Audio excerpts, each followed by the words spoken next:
So now, before I close, I feel that I need to address what many of you may be thinking, feeling this week as a result of what has happened in Las Vegas.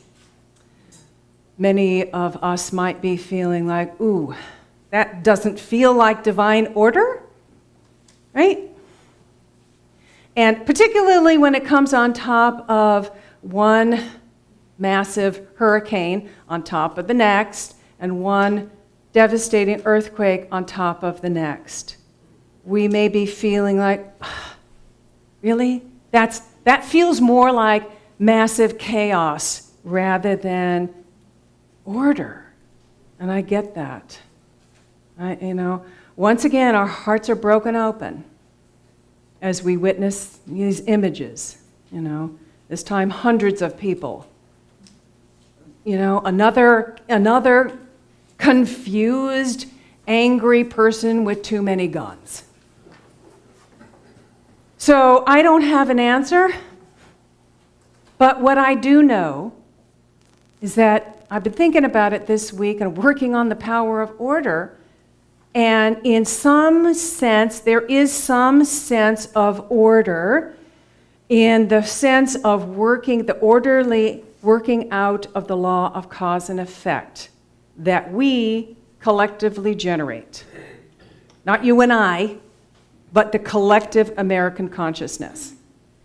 As long as we have hatred in our heart, and judgment and fear in our minds, and we will see this. As long as there's judgment and fear, we'll see the symbols of our fear, which are weapons. It's that sort of negative side. It's the negative side of mind idea expression, or the law of cause and effect. We are getting to a point where we're realizing, ooh, my thoughts and my energy have an effect on others and on the planet. And I see this shift happening.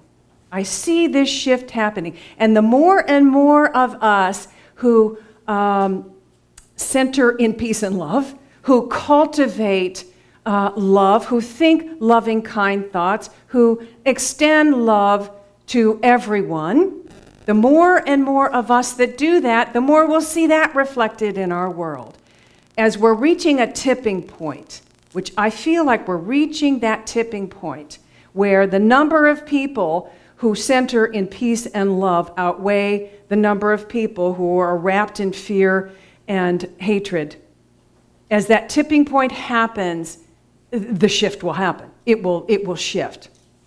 And I feel that it is happening. And the more and more of us who love this planet enough that we're willing to do anything it takes to take care of it.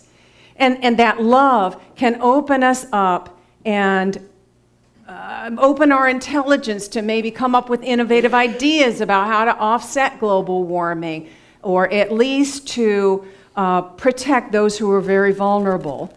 And we're interested in loving and taking care of everyone. When that happens, we'll see harmony on the planet. We'll see a healing on the planet. And again, that I feel that shift happening, and you know what? We're part of it. Every one of you, we are all part of this shift. And the more and more that we cultivate that peace and harmony and love, the more we spread it out to others, and it begins to build into a shift. So if you would like to discuss this more, or this has just brought up a lot of questions for you, or you would like to share from your heart about this and offer healing prayers to people and the planet, I've decided to facilitate a sharing circle right after the service in here. In fact, we've cleared our schedule for the rest of we've pushed back the Pathways to Community class. It will be starting next week. We've pushed back the artist reception to 1:30, so we'll have a full hour. And join me, and let's share from our heart. You know, we did this right after the election. We had the sharing circle, and people found that very healing. Just sharing your thoughts, your grieving, your offering prayers, whatever. I feel like I want to support the community in that way. So after the service, if you would help me sort of arrange the chairs in a nice big circle, that would be helpful, and we can gather together. In the meantime, I'm sorry to end on that note, but really, I mean, the shift is coming. I mean, this is the thing that we want to take away here, is the shift is coming, and it's up to us. It's up to us, and we can look at so many other groups around the country, around the world, who are praying for peace, who are meeting like us in community and sharing love and kindness. You know, there's so many, and all of that is working together to create this tipping point that is happening. All right, namaste.